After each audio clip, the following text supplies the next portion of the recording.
It's great to know you're still with us on Early Exchange this beautiful morning. Yes, it's wet Tuesday morning in Lagos, Nigeria, from where we're reaching you live. I don't know how it is in your city, but you can just go to the comment box, drop a comment, let us know how the weather is at your end.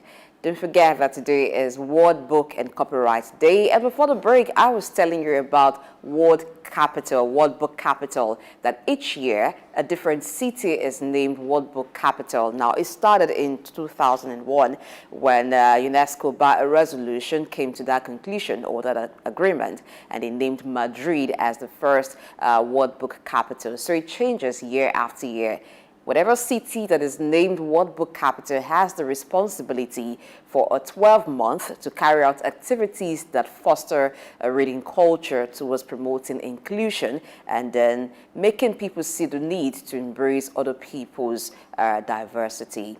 So my other twin is here. I'm talking about Femi Ayodele. I know he likes to read, but I don't know what book he's read this year. And what are his thoughts about the Word Book and Copyright Day?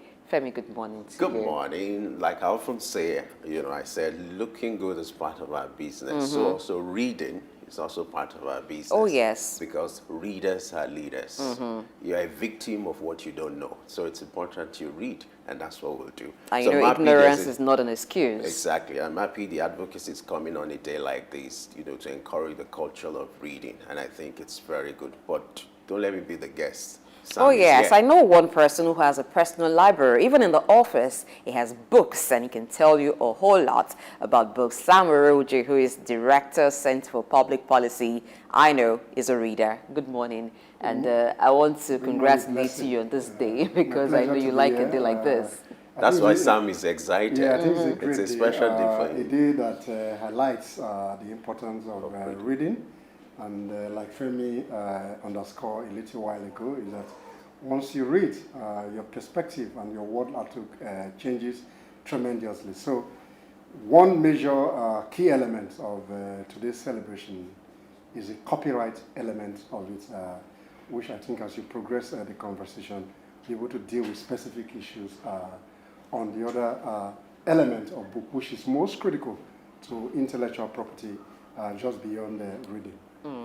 You know, the theme for this year's Word Book and Copyright Day is read your way, finding a way that it's convenient for you to read. And with the advent of technology, there are different ways that books come in now. You have audiobooks, you have books in different forms, soft copies. Some persons don't need to go to the bookshop anymore to buy a hard copy. Do you think this is, to a great extent, fostering the reading culture? In a way, yes, but I will look at them from all the various dimensions that you just spoke about.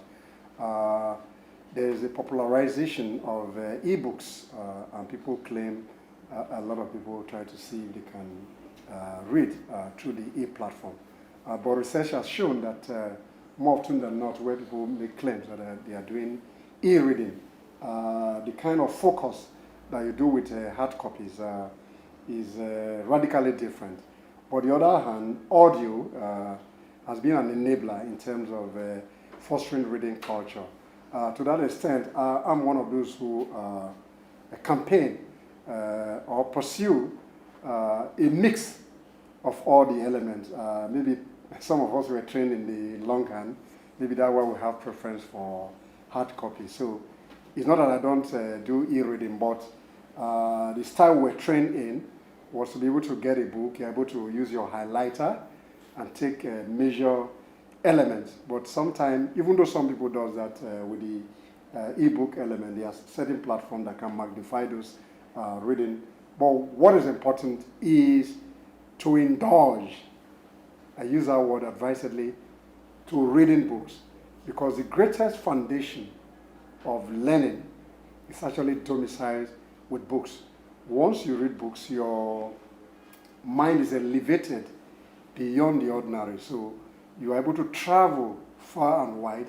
And the more books you are able to immerse yourself in, the better your source of information, your engagement strategy, and even as a business person, particularly when you focus on reading biographies, you see challenges, opportunity, threat that business people, individuals, even leaders has gone through. You're able to take some lessons from them, and that puts you on a head start above some other persons who don't read.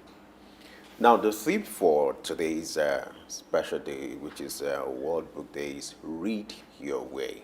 Let's talk about the reading culture in Africa. I don't like making reference to that adage, but it's often said that the best way to hide an information from a black man is to put it in a book. Is that still the same practice as we speak? And then how will you compare the reading culture maybe years back to now? What has changed? All right, first let's put the theme of this year, Read Your Way. What it means, anyhow, permit my word, whatever literature, whatever you find, just engage in reading. And in the process of doing that, you have an engagement that will be sustainable in terms of your ability to see what is of interest to you. Then you pursue those interests in a way that you can read those materials that are very interesting to you. In that regard, therefore, your interest will increase, and you equally encourage other people within your own space to do that. But the challenge here is technology, which is an enabler, has changed the dynamics of the reading culture. So in the time past, because a greater percentage of what you read were in books, text, hard copies, then you had no option than to read those books. But technology has changed that dimension. So you have e-copies, you have the emergence of Google and some educational sites where you can quickly just click a tab and put something on there, and your information is at your doorstep. But nevertheless, and I often say this with due respect, is that Google as a platform does not really represent the deep knowledge inside. It's what people have put into that system that comes to you. So there are some gaps, even with the level of knowledge that is domiciled in that space. Therefore, you see, have a lot of research, evidence-based research, that have not been populated into the Google. So where people make claims that this information is from Google, it doesn't make it sacrosanct, because knowledge involved, and most of those knowledge, even the advanced societies, even with technologies, they still print hard copies of books. So I think we should strike a balance in terms of having hard copies, reading e-books, using audio-visual technology, particularly those who are slow readers, so maybe when you use the audio system. So there's a disconnect between the past, and this disconnect is based on the dynamics of new development. So we cannot really say, but if you look at it within the purview of Nigeria in particular, the reading culture has reduced tremendously.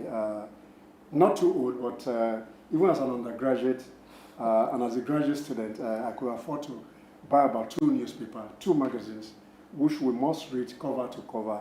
You highlight them with biro and all that. And when you go to bar and butteries, you're able to discuss issues.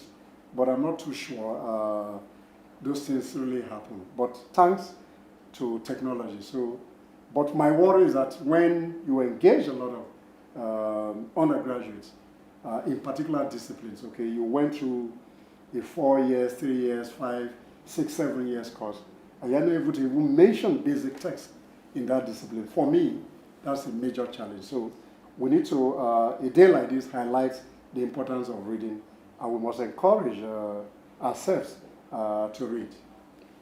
All right, Stephen King once said that a book is a uniquely portable magic in the hand. What kind of magic should a book contain?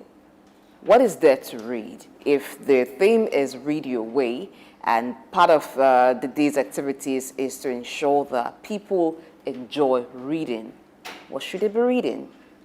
Okay, reading comes in various forms. There are those who do very serious reading. There are those who are interested in reading what we call soft sales. People read, fiction.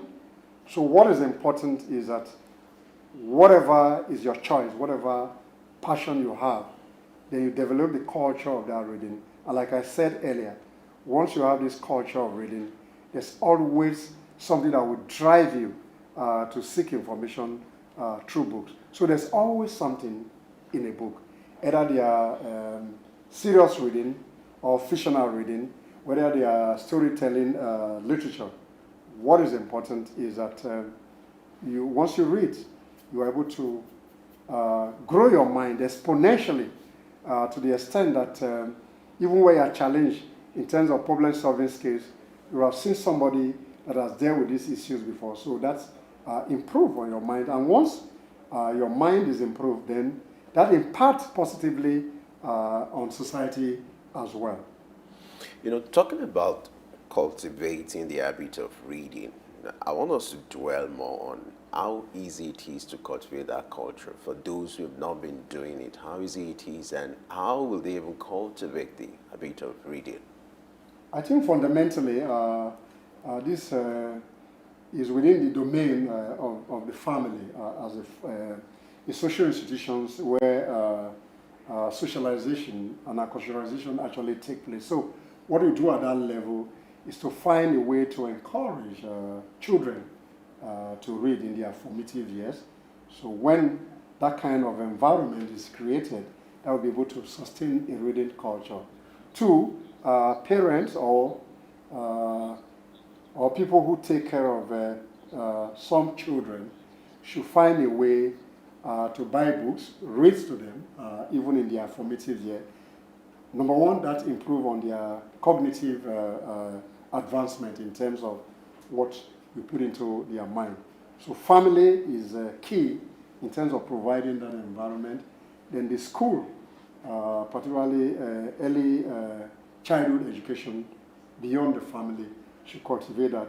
Then you move that into the secondary school by creating book clubs, book reading societies. Then you put some incentives to encourage people to read and write.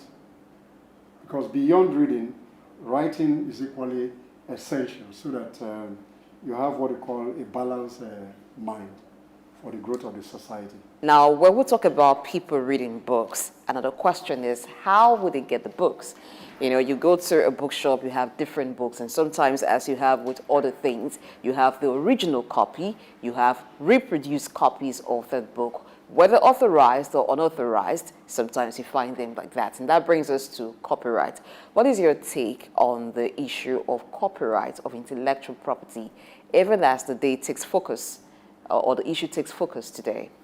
Yes, I think the issue of copyright has to do essentially with people taking people's intellectual property without the right to reproduce those books. So therefore, you are depriving people of their creative skills and capability that they put in the public space, while you're undercutting the returns on creativity and innovation, which people have put in book form. On the other hand, the challenge is that the government, though, has some copyright law. In recent time, when you talk about the implementation of copyright law, particularly in Nigeria, has been very difficult, where even people pirate intellectual work. So what is key here is the government must find a way to protect intellectual property. Then finally, one of the questions you posed just before the copyright issue is that regrettably, the government, particularly in Nigeria, has not focused on building public library. When I was growing up, even in the rural community, we have a very big library that we spend a greater part of our time when we were not in school or during holidays. So some of these resources in terms of investment so difficult. There used to be a national library just around the corner here, and each time I pass that environment, I really feel so sad. So the government must invest massively on coming back to public libraries, community libraries, even local governments to focus on building libraries, and they must sustain the ecosystem that protects intellectual property. In Nigeria, when it comes to copyright issues, it's not the absence of the laws. The laws concerning copyright, they are there. But what should be done differently to ensure that people adhere to the law? And for those who have been flouting these rules, engaging in piracy and the rest, what can be done to curtail this kind of development, which is causing economic sabotage for authors and publishers? I think the challenge is just like any other challenge in our nation. So the focus is that the regulatory framework is there, but then those who are within that regulatory framework, to what extent have they been able to text those laws in the law court? So once there are infraction into those laws, I think the first thing to do is to find a way to punish people who infringe on intellectual properties of others. But then even within the academia, to a very large extent, the concept of plagiarism protect, and you have softwares that are in place that help to protect people within the academia. But outside publishing or the open publishing system must find a way to see how these laws are utilized. But then what is most important, particularly in abroad, where you have people now putting their intellectual property into a form of a closed access platform where you have to make some payment before you're able to access those platforms. Even though you have some open access platform where you can access knowledge, but when you pressurize this knowledge, it becomes an infringement on copyright, and you're stealing the intellectual property of some people that have worked hard. So constantly we must engage within that industry and see how we can improve on that law so that we protect the intellectual property, which in itself is part of national productivity or national resource as well. So when you deplete that, then you're equally losing the wealth of the nation. Yeah, could there be ways that people actually copyright other people's intellectual property without knowing that what they've done is wrong or what they've done actually is a crime? For instance, a book. You're not rewriting the book, but you're adapting it into a film, for instance, or even a play. So within publishing, there's an ecosystem that supports you, where you take some work in verbatim. You're supposed to acknowledge the publisher that you're using part of their work to do certain things. So once you're able to write officially, then that element that is an infringement on copyright or intellectual property has been guaranteed from publishing. But then if there are real full works in terms of adaptation, maybe you want to do audio, you want to do a film, then some compensation must go to the creative person who has that original idea, and you're able to sign commitments based on that. But if you want to reproduce them for just purpose of knowledge, then you need to get permission. And it's always written in the books. If you need something, contact the copyright. You have a small C written somewhere in the book. So sometimes even at the blog of the book, you see those kind of copyright elements that are infused at the back of the book. But because some people have criminal minds, they just steal people's work without recourse to getting intellectual property rights of the creator of this work. All right, let's wrap up your segment with these. Look at the plight of publishers now. Most of them are struggling in business. To even produce now is challenging because of the cost of production.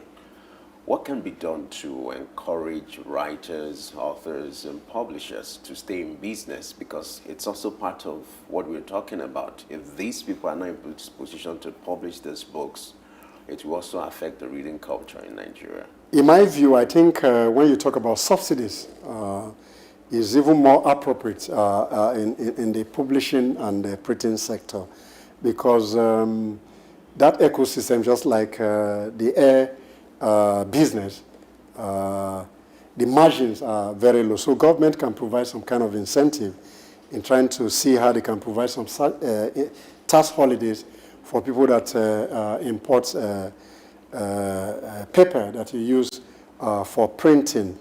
Then on the other hand, government must find a way to absorb by buying books from some of the local publishers to push into a system of a national library scheme where people can recoup some of their money if government is buying some books for them to stock in the library. But the challenge here, if you go across the states, the reading culture and the library culture has been laid to rest. So we need to revive that, and this can be done through incentives in terms of publishing.